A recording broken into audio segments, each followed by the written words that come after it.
दोस्तों इस वीडियो में सेहत के मुतालिक इंग्लिश के तमाम इम्पॉर्टेंट अल्फाज आपको सिखाए जाएंगे।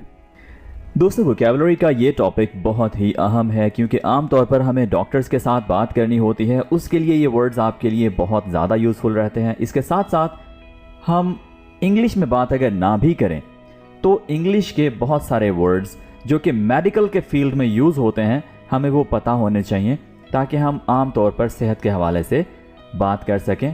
इवन अपनी मादरी ज़ुबान में भी हम इंग्लिश के अल्फाज यूज़ कर रहे होते हैं, तो हमें ये अल्फाज लाजमी पता होने चाहिए। इस वीडियो में बहुत सारे वर्ड्स तो कवर हो चुके हैं, लेकिन अगर मज़ीद आपने किसी भी वर्ड की, किसी भी उर्दू लफ्ज़ की या फ़िक्रे की इंग्लिश पूछनी हो तो हमसे कमेंट्स में पूछिए, हम आपको ज़रूर रिप्लाई करेंगे। हमारे साथ बआसानी उर्दू से इंग्लिश सीखने के लिए अभी हमारे चैनल को सब्सक्राइब कीजिए, बेल बटन भी प्रेस कीजिए ताकि आपको हमारी वीडियोस टाइम पर मिलती रहें। इस सबक के नोट्स वीडियो की डिस्क्रिप्शन और कमेंट से मिल जाएंगे। तो आइए हमारे आज के सबक का आगाज़ करते हैं। बाज़ औक़ात पूछा जा रहा होता है कि वोकैबुलरी को मेमोराइज़ कैसे करें, यानी याद कैसे रखें। दोस्तों आपने जब ये वीडियो देखनी है साथ साथ आप इन वर्ड्स को अदा कीजिए, बोलिए, मेरे पीछे पीछे इन वर्ड्स को बोलिए ताकि आप एक्टिव लर्निंग करें। सिर्फ वीडियो को सुने नहीं या वर्ड्स को पढ़े नहीं, वर्ड्स को बोलें। ठीक है, आपने हर वर्ड को 2 दफ़ा बोलना है। ठीक है, सबसे पहला वर्ड हमारे पास आ जाता है दर्द। तो दर्द के लिए हमारे पास 2 वर्ड्स होते हैं, एक पेन और एक एक। पेन आमतौर पर ज़्यादा देर तक रहने वाला दर्द होता है और एक ऐसा दर्द होता है जो कि कुछ हिस्सों में होता है, जैसे हेडेक, सर का दर्द। तो ये आर्जी दर्द होते हैं। ये जो आर्जी दर्द हैं इनको हम एक बोलते हैं, जैसे हेडेक, बैक एक। अब अगर आप थक गए हैं तो आपकी कमर में दर्द हो सकता है, सो उसको हम बोलते हैं बैक एक, हेडेक। अगर कोई किसी चीज़ का आदी हो, ख़ास तौर पर नशे का आदी हो, तो हम उसे कहते हैं एडिक्टिव, एडिक्टिव। और उस नशे को हम बोलते हैं एडिक्शन, कि वो उसका एडिक्शन बन गया हुआ है। ठीक है, वो उसके बगैर नहीं रह सकता। तो नशे की इंग्लिश क्या है? एडिक्शन। शराब को हम इंग्लिश में बोलेंगे अल्कोहल, अल्कोहल। एलर्जी को एलर्जी ही बोला जाएगा।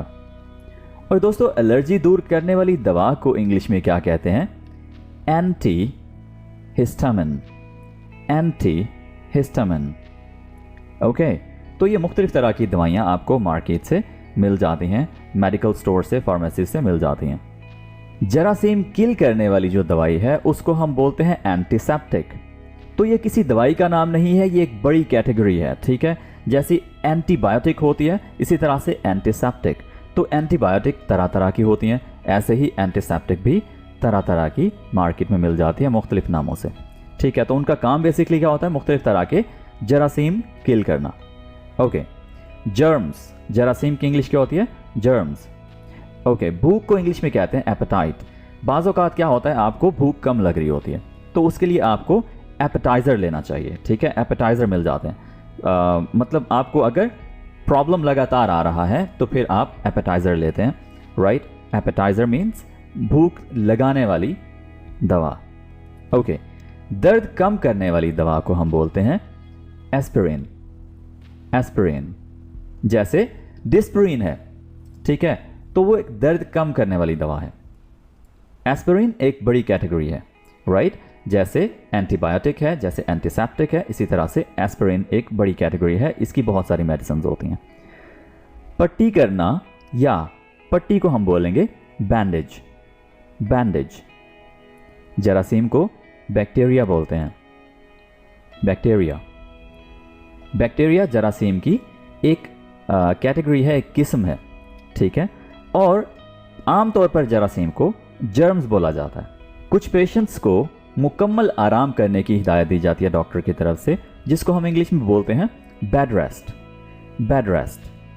तो उसने चलना फिरना नहीं होता, पेशेंट्स ने चलना फिरना नहीं होता, मुकम्मल तौर पर लेटना होता है, बेड रेस्ट करना होता है। खून को हम इंग्लिश में ब्लड बोलते हैं, ब्लड। और खून के टेस्ट को हम इंग्लिश में बोलेंगे ब्लड टेस्ट्स, ब्लड टेस्ट्स।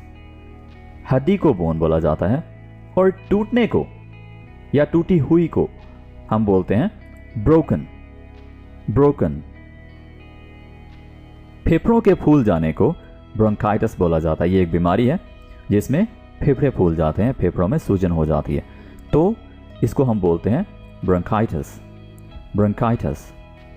खराश लगने को हम इंग्लिश में बोलते हैं ब्रूज, यानी जो खराश लगी होती है, आप देखते हैं अपने जिस्म पर कहीं पर खराश लगी है तो उस खराश को हम क्या बोलते हैं? ब्रूज, ब्रूज। साफ करने को हम इंग्लिश में कहेंगे क्लीन। जैसे कोई जख्म हो गया है तो उसको हम बोलेंगे clean the wound, clean the wound. अच्छा, गोलियां तरह तरह की होती हैं। कैप्सूल्स का आपको पता है, टैबलेट्स का पता है, कैपलेट का शायद नहीं पता होगा। कैपलेट क्या होती है? गोली के ऊपर कैप दी हुई है, ठीक है, तो उसको बोलते हैं कैपलेट। ओके, आगे बढ़ते हैं। कैप्सूल, कैप्सूल ही बोला जाता है इसको। कमजोरी को इंग्लिश में वीकनेस बोलते हैं। आप डॉक्टर को बता सकते हैं कि मुझे बहुत ज़्यादा वीकनेस हो गई है। क्लिनिक को इंग्लिश में क्लिनिक ही बोला जाएगा। कोल्ड, आप कह सकते हैं डॉक्टर से कि मुझे सर्दी लगती है, मैं बहुत ज़्यादा कोल्ड फील करता हूँ। तो जब फीवर हो तो आप डॉक्टर को इस तरह से बता सकते हैं, फीवर में आपको सर्दी लगे तो। अच्छा, डॉक्टर जिससे मशवरा किया हो आपने, यानी जिससे आप मशवरा करते हो, तो वो आपका कंसल्टिंग डॉक्टर होता है, ठीक है, जिससे आप मशवरा करते हो कि मुझे ये प्रॉब्लम हो गया तो मुझे क्या करना चाहिए, ठीक है, कौन सी मेडिसिन खानी चाहिए, तो वो कंसल्टिंग डॉक्टर होता है। खांसी को कफ बोला जाएगा, कफ। जख्म को कट बोलते हैं या वूंड बोलते हैं, वूंड, WOUND, वूंड। दोस्तों, अगर आपकी नाक बंद हो जाए, यानी आपको ठीक तरह से नाक से सांस ना आ रही हो, तो इसका मतलब है कि आपकी नाक में कंजस्शन हो गया है, ठीक है, यानी नाक बंद हो गई है। तो उसके लिए एक मेडिसिन यूज़ की जाती है जो कि है डीकंजस्टेंट, डीकंजस्टेंट, डीकंजस्टेंट। तो डीकंजस्टेंट स्प्रेज भी होते हैं, ठीक है, सो डीकंजस्टेंट स्प्रे भी यूज़ किए जा सकते हैं नाक खोलने के लिए। ओके, दांतों के डॉक्टर को डेंटिस्ट बोलते हैं और पेचिस को डायरिया बोलते हैं, डायरिया। ग़िज़ा को डाइट बोला जाएगा। चक्कर आने को हम कहते हैं डिज़ी। आप डॉक्टर को बता सकते हैं कि मैं डिज़ी फील करता हूँ, ठीक है, मैं डिज़ी फील करता हूँ, तो डॉक्टर समझ जाएगा कि आपको चक्कर आते हैं, ठीक है। अच्छा, नाक, कान और गले का डॉक्टर एक होता है जो कि स्पेशली इन तीनों चीज़ों का होता है, उसको हम बोलते हैं ENT डॉक्टर, ठीक है, ENT, ear, nose and throat doctor, ठीक है, ये शॉर्ट करके आसानी के लिए बनाया हुआ ENT डॉक्टर। मुआयना करने को इंग्लिश में कहते हैं एग्जामिन और मुआयने को इंग्लिश में कहते हैं एग्जामिनेशन, एग्जामिनेशन। वर्जिश को एक्सरसाइज बोलते हैं, आपको पता होगा। आँख के कतरे को आई ड्रॉप्स बोला जाता है। आँख के मुआयने को आई एग्जामिनेशन बोला जाता है। फेस मास्क को फेस मास्क ही बोलेंगे। ख़ानदानी डॉक्टर, यानी जो आपकी पूरी फैमिली की देखभाल करता हो, उसको हम फैमिली डॉक्टर बोलते हैं। बुखार को इंग्लिश में फीवर कहते हैं। तिब्बी इमदाद को हम इंग्लिश में कहते हैं फर्स्ट एड, फर्स्ट एड। ज़ुकाम को फ्लू बोलते हैं। सर दर्द को हेडेक बोला जाता है। एनक को ग्लासेस बोलते हैं। जिस्म पर सुर्ख दाने समटाइम्स बन जाते हैं, इनको हम चीटे भी बोलते हैं। और ये देखिए आप जिस तरह से ये पिक्चर है, बहुत ही खतरनाक किस्म की, ये जब बहुत ज़्यादा बन जाते हैं सुर्ख दाने, तरह तरह के धब्बे बन जाते हैं, धब्बों की सूरत में बन जाते हैं, तो इनको हाइव्स बोला जाता है, हाइव्स, हाइव्स। तो एक हाइव होता है छत्ता, जैसे शहद की मक्खियों का छत्ता, तो एक हाइव्स ये वाले होते हैं, यानी सुर्ख दानों के धब्बे। ओके, टीके को इंजेक्शन बोला जाएगा। बदहजमी को इनडाइजेशन बोला जाएगा, इनडाइजेशन। और हजम करने को डाइजेस्ट बोलते हैं, डाइजेस्ट। जरासीमों के हमले को हम कहते हैं इन्फेक्शन, इन्फेक्शन। आमतौर पर आपने सुना होगा इन्फेक्शन हो गया जी, तो इन्फेक्शन क्या हो गया? जरासीमों का हमला हो गया, जर्म्स का हमला हो गया, ठीक है। ज़ुकाम को इन्फ्लुएंजा बोला जाता है। आमतौर पर ज़ुकाम को फ्लू बोलते हैं, लेकिन इन्फ्लुएंजा ज़ुकाम की एक किस्म है, थोड़ी सी ख़तरनाक किस्म है। जख्म को इंजरी बोलते हैं, इंजरी। लोशन को लोशन ही बोला जाएगा। लोजेंजेस दोस्तों एक ख़ास तरह की गोलियां होती हैं जो कि आपका अगर गला ख़राब हो जाए तब यूज़ की जाती हैं। तो जिस तरह से स्ट्रेप्सिल्स हैं, तो स्ट्रेप्सिल्स लोजेंजेस ही हैं, ठीक है। ये लोजेंजेस तरह तरह की आ रही होती हैं, तो आमतौर पर यहाँ पाकिस्तान में स्ट्रेप्सिल्स यूज़ की जाती हैं। मालिश को मसाज बोला जाता है, मसाज। इलाज के अमल को मेडिकेशन बोला जाता है। आमतौर पर यह वर्ड कुछ इस तरह से यूज़ किया जाता है जैसे कि आप क्या मेडिकेशन ले रहे हैं, ठीक है, यानी क्या इलाज करवा रहे हैं, क्या मेडिसिन खा रहे हैं, ठीक है। पट्टे या उज़्व को हम इंग्लिश में कहते हैं मसल, मसल। नर्स को नर्स ही बोला जाएगा। माउथ वॉश के लिए 2 से 3 वर्ड्स यूज़ होते हैं जो कि है ओरल रिंस, माउथ रिंस, या आमतौर पर इसको माउथ वॉश बोला जाता है। दर्द को इंग्लिश में पेन बोलते हैं। दर्दनाक के लिए वर्ड यूज़ होता है पेनफुल, पेनफुल, यानी अगर आपके साथ कोई प्रॉब्लम पेश आ गया है, कोई भी मसला हो गया तो वो बहुत ज़्यादा पेनफुल है, आप डॉक्टर को बता सकते हैं। टीबी मुआवन को हम पैरामेडिक कहते हैं। तो आपने देखा होगा ये जो अमला होता है हॉस्पिटल्स में उसको हम बोलते हैं पैरामेडिकल स्टाफ, पैरामेडिकल स्टाफ, ठीक है, यानी जो डॉक्टर्स और सारा जो भी अमला है उसको हम बोलते हैं पैरामेडिकल स्टाफ। दवा फरोश को जो कि स्टोर्स पर होते हैं उनको, मेडिकल स्टोर्स पर या फार्मेसीज पर, उनको हम बोलते हैं फार्मासिस्ट, फार्मासिस्ट। पाउडर को पाउडर ही बोला जाएगा। अच्छा, डॉक्टर के साथ जब आप मशवरा करते हैं, आप चेकअप करवा लेते हैं, तो उसके बाद डॉक्टर आपको कुछ हिदायत देता है, ठीक है, कि आपने ये मेडिसिन खानी है, ये चीज़ें हैं जिनसे आपने एहतियात करनी है, परहेज़ करनी है, ठीक है। तो वो बेसिकली आपको क्या कर रहा होता है, प्रिस्क्राइब कर रहा होता है। क्या करता है, प्रिस्क्राइब। और जो वो लिख कर देता है, यानी वो वाली जो पर्ची आपके पास आती है, ठीक है, उसको हम बोलते हैं नुस्खा। और नुस्खे की इंग्लिश होती है प्रिस्क्रिप्शन। फिर से सुनिए, प्रिस्क्रिप्शन, प्रिस्क्रिप्शन, ओके। माहिर नफ्सियात को साइकोलॉजिस्ट बोला जाता है, साइकोलॉजिस्ट। और सुर्ख दाने जो जिस्म पर बन जाते हैं, एक तो हमने अभी पढ़ा हाइव्स, जो कि बड़े बड़े धब्बे बन जाते हैं दानों के, तो उसको हम हाइव्स बोलते हैं।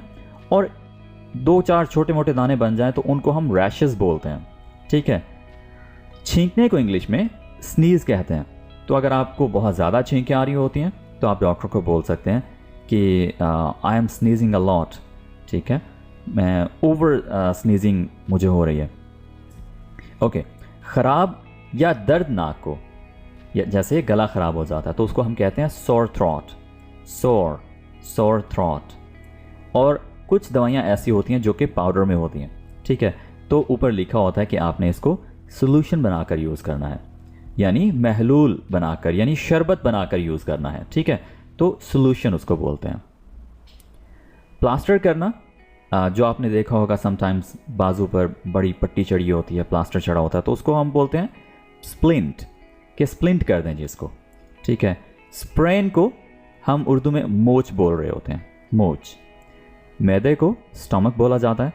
आमतौर पर इसकी प्रोनाउंसिएशन कुछ अलग तरह से की जाती है, जैसे स्टमक और इस तरह से, यानी इसको अच्छा बनाया जा रहा होता है, लेकिन इसको हमने बोलना है स्टमक, स्टमक। तो स्टमक मीन्स मैदा। स्ट्रेचर, स्ट्रेचर को इंग्लिश में स्ट्रेचर ही बोलेंगे। और धूप में इस्तेमाल होने वाली ऐनक को बोलते हैं सनग्लासेस, सनग्लासेस। अच्छा दोस्तों, आमतौर पर एक वर्ड यूज़ किया जा रहा होता है आई साइट, कि आपकी आई साइट वीक है, जिसको कुछ लोग समझ बैठते हैं कि ये आई साइड बोला जा रहा होता है। साइड यानी SIDE, यानी वो साइड पर हो जाएं, साइड पे हो जाएं, वो वाला साइड। तो आपने इसको बोलना है आई साइट, यानी बिनाई, ठीक है।